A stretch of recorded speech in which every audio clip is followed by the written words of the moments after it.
श्री रामायण तुलसी कृत कथा करौ अनुसार। आसन लीजय प्रेम से आइए पवन कुमार। सियावर रामचंद्र शंकर जीव माँ। श्री हनुमान जी महाराज की जय। सीतापति रामचंद्र की जय। ओम नमः पार्वती पतये हर हर हर महादेव। सिया राम मैं सब जग जानी, करहूँ प्रणाम जोर जुग पानी।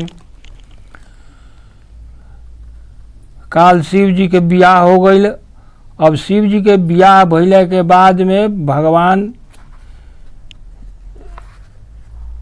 भारद्वाज जी जोन बाणन तोन खूब खुश भइल बाड़न कि त कथा बहुत बढ़िया हमरा लागल। और ये से इतना प्रेम में हो गइल बाड़न कि इतना सुंदर कथा तो कहतन कि हमरा बहुत सुंदर लागल बा। अब जोन जगबल्क जी ले कि अब आगे के जोन कथा बा तो सुनाई। जगबल्क जी कहलन कि जे शिव जी के कथा में प्रेम रखला उहे राम जी के कथा सुने के अधिकारी बा। रवा बहुत भगवान शिव में प्रेम बा। राउर प्रेम देखनी बहुत रवा शिव जी के प्रेमी बानी। ऐसे रवा के हम ई कथा अब श्री राम जी वाला सुनाई।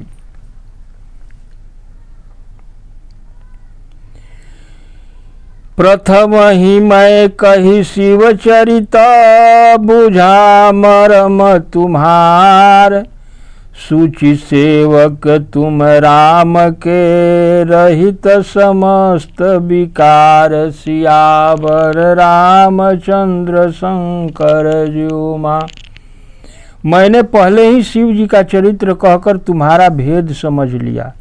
तुम श्री राम जी के सेवक हो और तुम में कोई दोष नहीं है। जागबल्क जी कहता हूँ कि हम कथा यही खातिर कहनी हो कि तू शिव जी के प्रेमी बड़ा। अब हम समझ गई नहीं। अब तोहरा के श्री राम जी के सेवक बड़ा। ऐसे तोहरा में कोनो अब दोष नहीं खे, दोष रहित बड़ा तू। मैं जाना तुम्हार गुणशीला, कहूँ सुनाऊँ अब रघुपति लीला। सुनि मुनि आज समागम तोरे, कही न जाई जस सुख मन मोरे। मैंने तुम्हारा गुण और शील जान लिया। अब मैं रघुनाथ जी का लीला कहता हूँ। हे मुनि, आज तुम्हारे मिलने से मुझे जो आनंद प्राप्त हुआ है वह कहा नहीं जा सकता। जागबल्क जी कहता हूँ कि तोहार हम सब समझ गए नहीं। अब भगवान के गुण या लीला तोहरा ले कहतनी। आज जितना हमरा आनंद मिलत आई कथा कहे में कि अब एक वर्णन नहीं कहल जा सकत। रामचरित अति अमित मुनीषा, कही न सकही शत कोट अहिंसा। श्री राम जी के अपार चरित्र जौन बात उन सहस्त्र हजार मुख होला, शेष नाग भी वर्णन ना कर सकस। तदपि जथा श्रुति कहु बखानी, सुमिरी गिरापति प्रभु धनु पानी। फिर भी मैंने जैसा सुना है वैसा ही श्री राम जी का स्मरण करके बखान करता हूँ। कहता हूँ कि जैसन हम कथा सुनले बानी श्री राम जी के, उ कथा हम तोहरा ले कहब। काहे कि जब शेष जी हजारों मुख से ना वर्णन करियन ओकर हम का करब। बाकी जौन कथवा सुनले बानी उ कथवा हम तोहरा के सुना देतनी। शारद दारु नारी सम स्वामी, राम सूत्रधर अंतर जामी। सरस्वती जी कठपुतली के समान है और अंतर्यामी स्वामी श्री रामचंद्र जी कठपुतली के नचाने वाले हैं। कहते हैं कि सरस्वती जी कठपुतली बाड़ी और नचावे वाला कठपुतली के श्री रामचंद्र जी बाणन। जेहि पर कृपा करहूँ जनु जानी, आ कवि उरय अजुर नचावही बानी। जेकरा पर भगवान के कृपा होला ओकरा आंगना में कठपुतली जैसा सरस्वती जी नाचली भगवाने के कृपा से।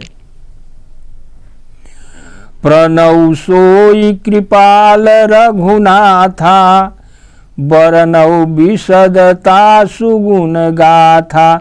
उन्हीं कृपालु श्री रघुनाथ जी को मैं प्रणाम करता हूँ और उन्हीं के निर्मल गुणों को कथा कहता हूँ। कहता हूँ कि जमुना के कृपाले सरस्वती जी अगना में ना चली, वही भगवान के हम कथा अब कहते नहीं उनका चरण में प्रणाम करके। परम रम्य गिरिवरु कैलासु सदा जहाँ शिव उमा निवासु। कैलाश पर्वत में श्रेष्ठ और अत्यंत रमणीय है जहाँ शिव पार्वती जी सदा निवास करते हैं। कैलाश पर्वत में श्रेष्ठ और अत्यंत रमणीय जगह है। कैलाश पर्वत जौन बा तो सबसे श्रेष्ठ है, ओहिजा बहुत सुंदर उ जगह बा जहाँ की शिव पार्वती जी निवास करलन। सिद्ध तपोवन जोगी जना सुर की नर मुनि वृंद बसहि तहाँ सुकृति सकल सेवहि शिव सुख कंद सियावर रामचंद्र शंकर ज्योमा। उस पर्वत पर सिद्ध तपस्वी जोगी गण देवता किन्नर और मुनियों के समूह रहते हैं। वे सब अत्यंत पूर्ण आत्मा है और महादेव जी की सेवा करता है। जितना भी मुनि ऋषि से बन जा सभे ओहिजा रहला, जे पुण्य आत्मा बा उहो ओहिजा रहला आ सब कोई शिव जी के ओहिजे सेवा करला कैलाशे पर। हरिहर विमुख धर्म रति नाही ते नर तह सपनो नहीं जाई। जेकरा दिल में भगवान विष्णु महादेव जी से विमुख बा उ कबो का कहला कि वो जगह पर ना जा सके। हरिहर हरि जी से या शंकर जी से जेकरा अगर प्रेम नहीं के वो कैलाश पर कभी जा ना सके। तेहि गिरि पर्वत बिटप विशाला नित नूतन सुंदर सब काला। वो जगह पर एगो ऐसन बर के फेड़ बा जौन की हर सीजन में नया नया उ रूप बदलत रहला। कबो ओकरा में एथू ना होकर रोज नया हमें पता ही देत रही हन। कौनो ऋतु होकर सो में 6 ऋतु में उ नया अपन नवीन रूप धारण करत रहला। त्रिविध समीर सुशीतल छाया शिव विश्राम बिटप श्रुति गाया। वह शीतल मंद और सुगंध वायु बहती है और वहाँ की छाया बड़ी ठंडी है। जहाँ शिव जी वह बर के नीचे रहत रहन ओजा हरदम उतना शीतल हवा बही और वही ठंडा में शिव जी या पार्वती जी अपन रहत रही लोग। एक बार ते ही तर प्रभु गयऊ तरि बुलो कौर अति सुख भयऊ। एक समय ऐसा वेदों ने गाया है कि एक बार शिव जी उस वृक्ष के नीचे गए और उसे देखकर बहुत आनंदित हुए। देखलन जाके कि वृक्ष फेड़ जोन बा तो बहुत सुंदर बा। अब एकरा ले बढ़िया कैलाश पर कहीं जगह नहीं है। निज कर दासी नागरी पुछाला बैठे सहज ही शंभु कृपाला।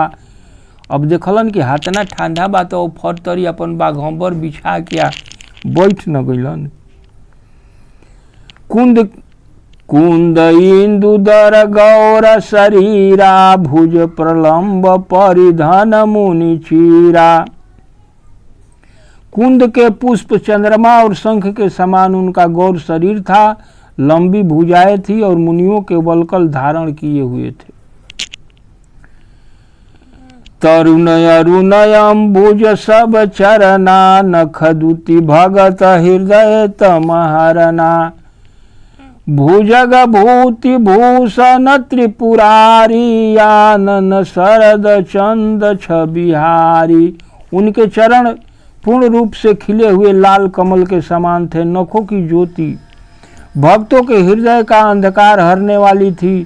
सांप और भस्म उनके भूषण थे और उनका मुख शरद पूर्णिमा के चंद्रमा को शोभा फीकी करने वाली थी। इतना सुंदर शंकर जी लागत रहन कि उनकर वर्णन हमें कइल गइल बा कि चंद्रमा के भी एथू फीका पड़ जात रहे, जितना इनका शरीर के वर्णन कइल गइल बा ओह बर के फेड़ बीरी।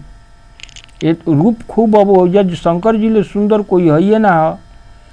जटा मुकुट सुर सरित सिरा लोचन नलिन विशाल नीलकंठ लावण्य निधि सोह बाल विधु बाल सियावर रामचंद्र शंकर जीउमा। उनके सिर पर जटाओं का मुकुट था एवं गंगा भी शोभामान हो रही थी। उनके नेत्र कमल के समान बड़े बड़े थे, कंठ नीला था और उनके मस्तक पर दूज का चंद्रमा शोभामान होता था। भगवान सब सज धज गो जितना बा अपन बैठ गइलन।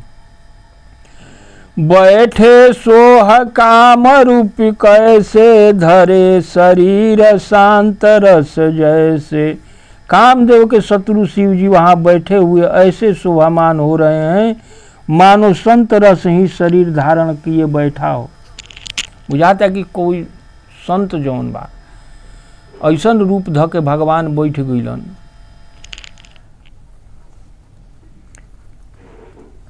पार्वती भल अवसर जानी गई शंभु पहिमा तु भवानी। अब देखली पार्वती जी की बर त डसा लेलन सब, तो कहली कि अब भाई हेले बढ़िया मौका कोनो नहीं खे, अब सीधा चली हम वही जे आ जाके अब वही जे वो पहुँच गईली।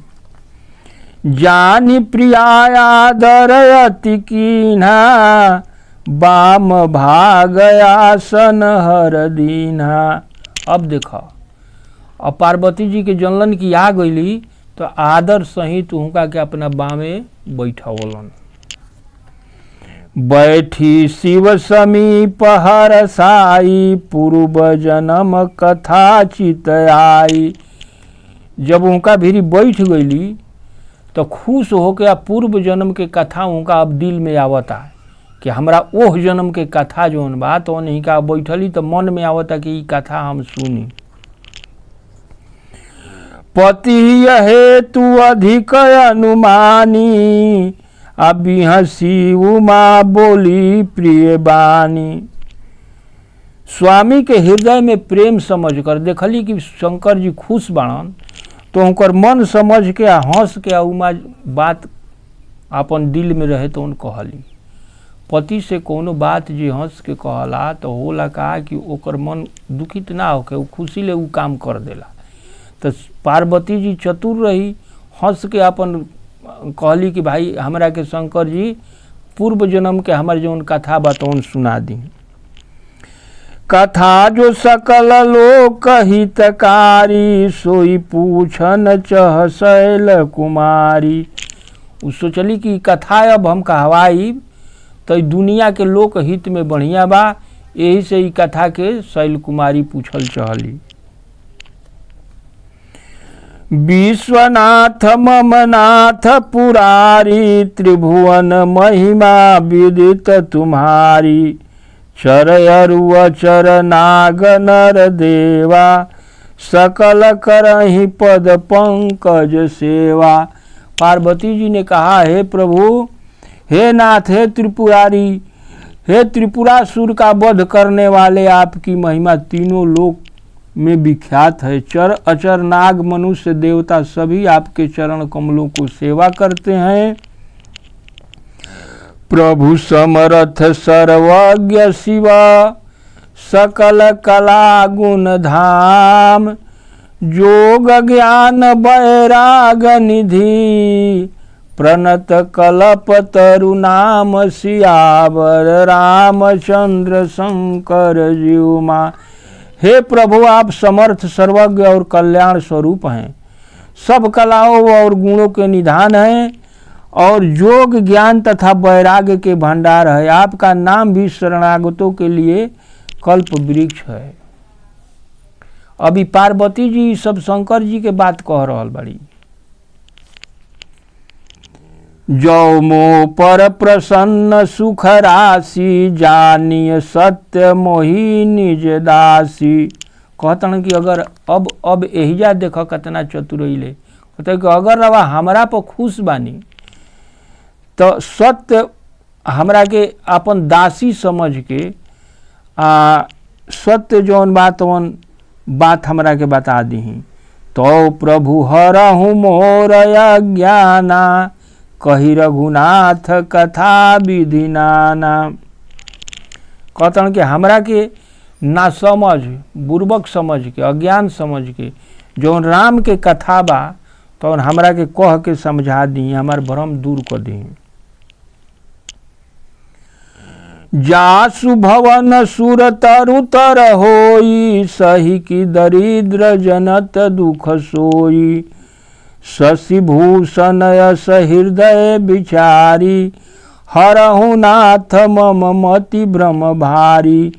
जिसका घर कल्प वृक्ष के नीचे हो वह भला दरिद्रता से उत्पन्न दुखों को क्यों सहेगा। जेकर घर बा कल्प वृक्ष ले जवन मांग तवन दे सकता, आ ऊ काहे खातिर ऊ दुख दरिद्रता भोगी वही फेंट तरह के। हे स्वामी मेरी बुद्धि के भ्रम को दूर कीजिए। कहे के मतलब कि हम इतना बुद्धिमान गुणवान के भीरी बानी आ तबो हमार भ्रमे रह जाई तो हम फिर ये भीरी रहला ले हमरा फायदा का भइल। तो हमारा भ्रम बा तो हम दूर करी। प्रभु जे मुनि परमारथ बादी कहहि राम कहु ब्रह्म भयनादि। शेष शारदा वेद पुराना सकल करहि रघुपति गुण गाना। हे प्रभु जो परमार्थ तत्व के ज्ञाता और वक्ता मुनि हैं वे श्री रामचंद्र जी को अनादि ब्रह्म कहते हैं। जितना ज्ञानी बाणन सबे उनका के कहला कि अनादि ब्रह्म हवन। तथा शेष सरस्वती वेद और पुराण सभी श्री रघुनाथ जी का गुण गाते हैं। दुनिया में कोई ऐसा नहीं है जो भगवान के गुण ना गावे। तुम पुनि राम राम दिन राति सादर जपहु अनंग राति। आप भी दिन रात आदर पूर्वक राम राम जपा करता है, ये कौन से राम है। राम सो अवध नृपति सुत सोई की अजय गुण अलख गति कोई। क्या ये राम वही है अयोध्या के राजा के पुत्र हैं या अजन्मा निर्गुण और अगोचर कोई दूसरा है।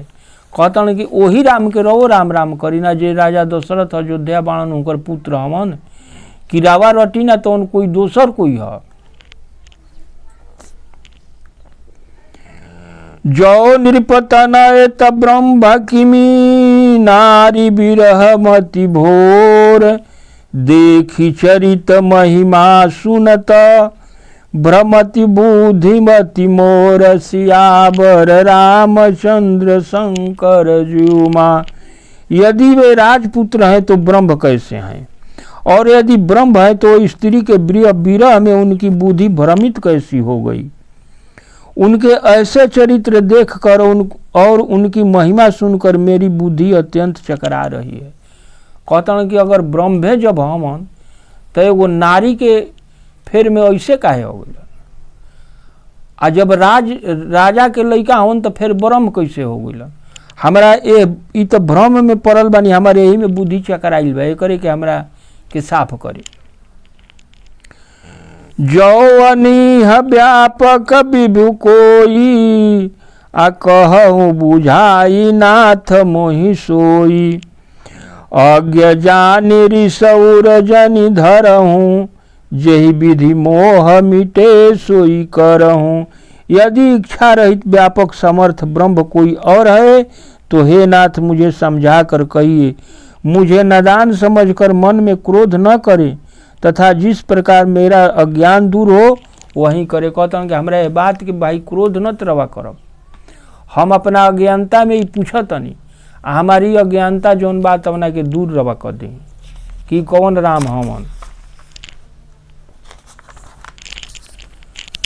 मैं बन देखी राम प्रभुताई अति भय विकलन तुम्हें सुनाई। मैं पिछले जन्म में वन में श्री राम जी की प्रभुता देखी है, परंतु अत्यंत भयभीत होने के कारण मैंने यह बात आपको सुनाई नहीं है। पिछला जन्म के सोच सब बात उनका याद बा। कहतड़ी कि जवन हम उनकर देखले रही कि चारू बखाली सीते राम लौके लगलन, और मेहरानुए के जो हतन मेहरानुए के संगे लेके लगलन जो घूमे, आ एगो राम आ सीता ना कतनी हजारों हजार सीताराम लौके लगलन। हमरा उ बात याद बा।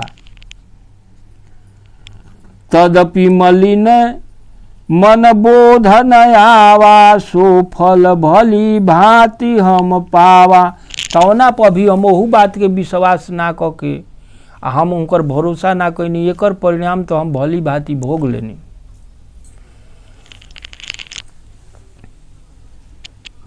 अजहु कछु संसव मन मोरे, करहु कृपा बिनवहु कर जोरे।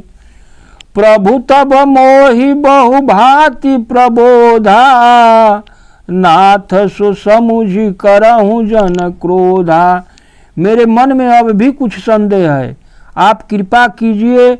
मैं हाथ जोड़कर विनती करती हूँ प्रभु, आपने उस समय भी मुझे अपने अनेक प्रकार से समझाया था, फिर भी मेरा संदेह नहीं गया। हे नाथ, यह सोचकर मुझ पर क्रोध न करें। कतड़ी के पीछे हमरा के खूब समझौले रही, फिर भी हमार समझ हमरा ना आइल, लेकिन वह बात पर अब खिसियाई जन। अब हमरा के फिर एहू घड़ी समझा दी ताकि हमार जौन बा भ्रम खत्म हो जाओ। तब करयस विमोह बनाही, राम कथा पर रुचि मन माही। अब हमार मन बा तो पहिला नहीं के, अब हमारा भगवान के कथा में रुचि हो गई बा, हम रवा से ही सुनल चाहतन। कहूँ पुनीत राम गुण गाथा, भुजग राज भूषण सुरनाथा। हे देवताओं के नाथ, आप मुझे श्री रामचंद्र जी के गुणों का पवित्र कथा सुनाइए। कहतड़ी की कथा हमरा के सुनाई रवा, हम जितना भी बात कहतनी कथा सुने खातिर कहतनी। बंदौ पद धरि धरनी सिरा, विनय करऊँ कर जोरी। बरनऊ रघुबर विशद जसु, श्रुति सिद्धांत निचोर। सियावर रामचंद्र शंकर ज्यो माँ। यद्यपि जो सीता नहीं अधिकारी, दासी मन क्रम वचन तुम्हारी। मैं पृथ्वी पर सिर टिकाकर आपके चरणों की वंदना करती हूँ। पार्वती जी कहतड़ी, और हाथ जोड़कर विनती करती हूँ कि आप श्री रघुनाथ जी के निर्मल जस का वर्णन कीजिए। बेचारी पहले के बात उनका याद रहे, अब उनका ई प्रेम हो गई बा, मोह हो गई बा कि कसहूँ हम इनकर कथा सुन ली। ऐसे ई चीजबा जागबल्क जी भारद्वाज जी के सुनावतन कि पार्वती जी है ये बात शिव जी ले कहली। यद्यपि जो सीता नहीं अधिकारी, दासी मन करम वचन तुम्हारी। गूढ़हु तत्व न साधु दुरावही, आरत अधिकारी जहाँ पावही। यद्यपि स्त्री होने के कारण मैं उसे सुनने की अधिकारी नहीं हूँ। कहतड़ी कि हम स्त्री हैं, हम सुने के उनकर अधिकारी नहीं की, फिर भी मैं मन वचन और कर्म से आपकी दासी हूँ। संत लोग तो कहीं भी आर्त अधिकारी से गूढ़ तत्व भी नहीं छिप पाते। कहतड़ी कि गूढ़ तत्व संतो लोग ना छिप पावस, राउर हम दासी हैं, ऐसे हमरा के ई कथा सुनाई। अति आरती पूछौ सुर राया, रघुपति कथा कहु करि दाया। प्रथम सो कारण कहूँ विचारी, निर्गुण ब्रह्म सगुण बुपुधारी। हे देवताओं के स्वामी, मैं अत्यंत दीनता से पूछता हूँ, आप मुझ पर दया करके मुझे रघुनाथ जी की कथा सुनाइए। पहले तो वह कारण बताइए जिससे निर्गुण ब्रह्म सगुण रूप धारण करता है। कहतड़ी कि हमरा के पहले ई बताई कि निर्गुण ब्रह्म सगुण रूप धारण कैसे करता। पुनि प्रभु कहूँ राम अवतारा, बाल चरित पुनि कहूँ उदारा। कहूँ जथा जानकी विवाही, अराज तजा सो दूषण काही। एकरा बाद में निर्गुण ब्रह्म कैसे हो गइलन, तब फिर कहतड़ी कि अब आगे का सुनाई कि श्री राम जी के जन्म कैसे भइल। एकरा बाद में हमारे उनका के बाल लीला सुनाई, फिर जिस प्रकार उन्होंने जानकी जी से ब्याह किया वो भी सुनाई, और वह कथा कहिए फिर यह बतलाइए कि उन्होंने किस दोष के कारण राज छोड़ा। पूरा कहानी राम जी के सुनल चली। बन बसी कीन चरित अपारा, कहूँ नाथ जिमि रावण मारा। राज बैठ कीन बहुलीला, सकल कहूँ शंकर सुखशीला। फिर उन्होंने वन में रहकर जो अपार चरित्र किए तथा रावण को मारा वह भी सुनाइए हे शंकर। फिर आप उन सारी लीलाओं को बताइए जो उन्होंने राजा होने के बाद की थी। जितना राम के लीला बा सब पूछ लेली शंकर जी से कि हमरा के हई हई हतना कथा सुना दी। बहुरी कहु करुणायतन, कीन्ह जो अचरज राम। प्रजा सहित रघुवंश मणि, किमि गवने निज धाम। सियावर रामचंद्र शंकर ज्योमा। फिर आप वह अद्भुत चरित्र कहिए जो श्री रामचंद्र जी ने किया और किस प्रकार वे रघुकुल शिरोमणि प्रजा सहित अपने धाम को गए। पूरा भगवान की लीला कहली कि अब सुना दो, जन्म से लेके धाम तक अपना गइलन तब तक के लीला। पुनि प्रभु कहूँ सो तत्व बखानी, जेहि विज्ञान मगन मुनि ज्ञानी। भगति ज्ञान विज्ञान विरागा, पुनि सब बरनहु सहित विभागा। हे प्रभु फिर आप उस तत्व को समझाइए जिनकी अनुभूति में ज्ञानी मुनिगण सदा मगन रहते हैं, और फिर भक्ति ज्ञान विज्ञान और वैराग का विभाग सहित वर्णन कीजिए। सबके कहतड़ी कि अलगे अलगे विभाग सहित हमरा के वर्णन करी। और राम रहस्य अनेका, कहु नाथ अति विमल विवेका। जो प्रभु मैं पूछा नहीं होई, सोई दयाल राखहि जन गोई। इसलिए श्री रामचंद्र जी के और भी जो अनेक रहस्य है वो बताइए हे नाथ। अगर अज्ञान बस जवन हमारा मन में पूछे के ना आइल हो या रवा भीतरे गोले न तो रखब हो बतिया हमरा ले कह दे। काहे कि अगर हो सकता कि मैं हम भूला गई कि कोनो बात रवा ले पूछे के आउ रवा जानत नहीं, ओकरा के गोब जन ओकरा के कह दे।